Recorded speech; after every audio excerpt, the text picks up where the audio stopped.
Hi ನಮಸ್ತೆ, ಆಹಾರ ಬುತ್ತಿಗೆ ಸ್ವಾಗತ. ನಾನೊಂದು ಬೀಟ್ರೋಟಿಂದ ಪೂರಿ ಮಾಡಿ ತೋರಿಸ್ತೀನಿ. ನೀವು ಬರೀ ಮೈದಾ ಹಿಟ್ಟು ಗೋಧಿ ಹಿಟ್ಟಿಂದ ಪೂರಿ ತಿಂದಿದ್ದೀರಾ.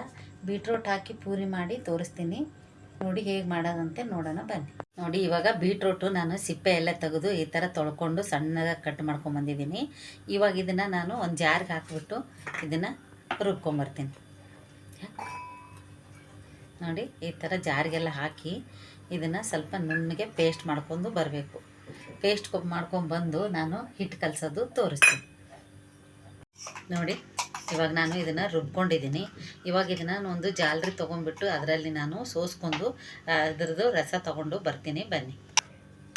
ನೋಡಿ, ಇವಾಗ ನೀವು ಬೀಟ್ರೂಟ್ ರುಬ್ಕೊಂಡು ಈ ಥರ ನೀವು ಜ್ಯೂಸ್ ಥರ ತೊಗೋಬೇಕು. ಇದನ್ನು ರುಬ್ಬಿಟ್ಟು ತೊಗೊಂಡು ಇವಾಗ ನಾನು 2 ಬಟ್ಲು ಹಿಟ್ಟು ತೊಗೊಂಡಿದ್ನಲ್ವ. ನೋಡಿ, ಇವಾಗ ನಾನು 2 ಬಟ್ಲು ಹಿಟ್ಟು ಹಾಕ್ತಾಯಿದ್ದೀನಿ.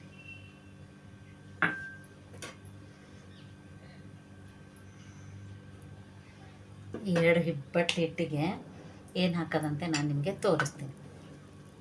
ನೋಡಿ, ಸ್ವಲ್ಪ ಸಕ್ಕರೆ, ಸ್ವಲ್ಪ ಮೊಸರು,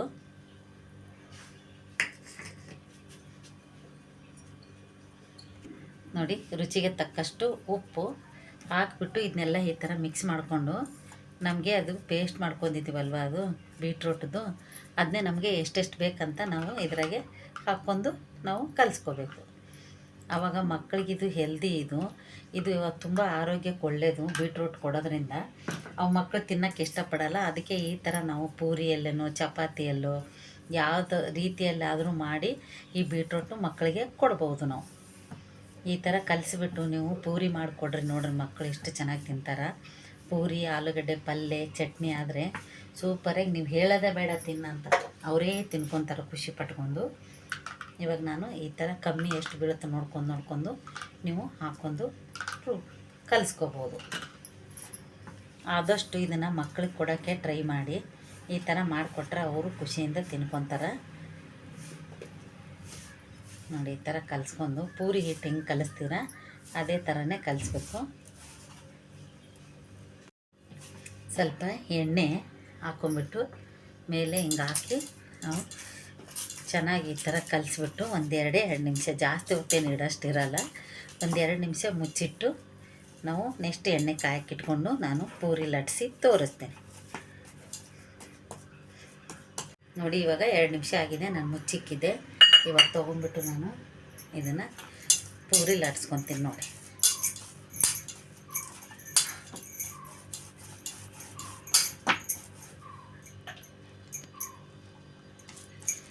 ನಮಗೆ ಎಷ್ಟು ಬೇಕೋ ಅಷ್ಟು ಉಂಡೆಗಳು ಹಾಕ್ಕೋಬೇಕು.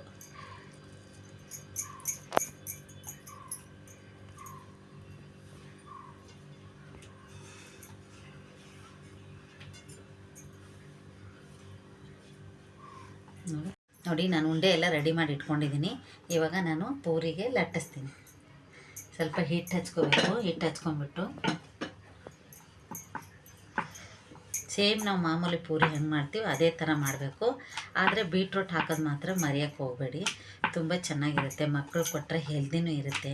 ಬೀಟ್ರೂಟ್ ತಿನ್ನೋದ್ರಿಂದ ಮಕ್ಕಳಿಗೆ ಆರೋಗ್ಯಕ್ಕೂ ಒಳ್ಳೆಯದು. ಇವಾಗ ನಾನು ಎಲ್ಲನೂ ರೆಡಿ ಮಾಡ್ಕೊತೀನಿ. ರೆಡಿ ಮಾಡಿಕೊಂಡು ಎಣ್ಣೆಗೆ ಹಾಕಿ ನಾನು ನಿಮಗೆ ತೋರಿಸ್ತೀನಿ.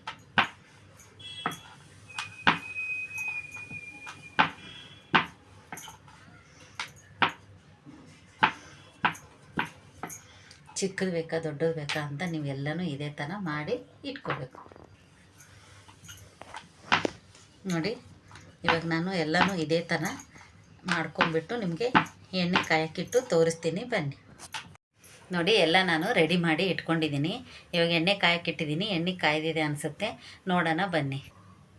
ನೋಡಿ, ಇವಾಗ ಎಣ್ಣೆ ಕಾಯ್ದಿದೆ. ನಾನು ಇವಾಗ ಪೂರಿ ಹಾಕ್ತಾಯಿದ್ದೀನಿ. ನೋಡಿ, ಸೇಮ್ ಪೂರಿ ಥರನೇ, ಆದರೆ ಬೀಟ್ರೂಟ್ ಹಾಕಿ ಮಾಡೋದ್ರಿಂದ ಇದೊಂಥರ ಟೇಸ್ಟು ಡಿಫ್ರೆಂಟಾಗಿರುತ್ತೆ. ಸ್ವಲ್ಪ ಸಕ್ಕರೆ, ಮೊಸರು, ಉಪ್ಪು ಹಾಕಿಬಿಟ್ಟು ನೀವು ಪೂರಿ ಮಾಡಿ ಸಖತ್ತಾಗಿರುತ್ತೆ. ಇದು ಪೂರಿ ನಿಮಗೆ ಗೊತ್ತಾಗುತ್ತೆ. ಇದೊಂದು ಸತಿ ಮಕ್ಕಳಿಗೆ ಮಾಡಿ ಕೊಡಿ ಈ ಥರ. ನೋಡಿ, ಇವಾಗ ರೆಡಿಯಾಗಿದೆ. ಇದನ್ನು ನಾನು ತಟ್ಟೆಗೆ ತಗೋತಾ ಇದ್ದೀನಿ.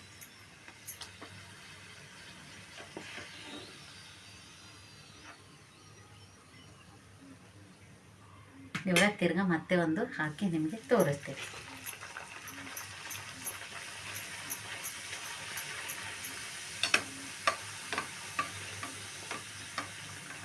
ನೋಡಿ ಪೂರಿ ಎಷ್ಟು ಚೆನ್ನಾಗಾಗುತ್ತೆ ಅಂತ. ಇದು ಟೇಸ್ಟು ಅಷ್ಟೇ ಚೆನ್ನಾಗಿರುತ್ತೆ. ಮಕ್ಕಳಿಗೆ ಈ ಥರ ವಾರದ ಒಂದು 2 ಸತಿ ನೀವು ಮಾಡಿಕೊಡಿ, ಸೂಪರಾಗಿ ಮಕ್ಕಳು ತಿಂತಾರೆ.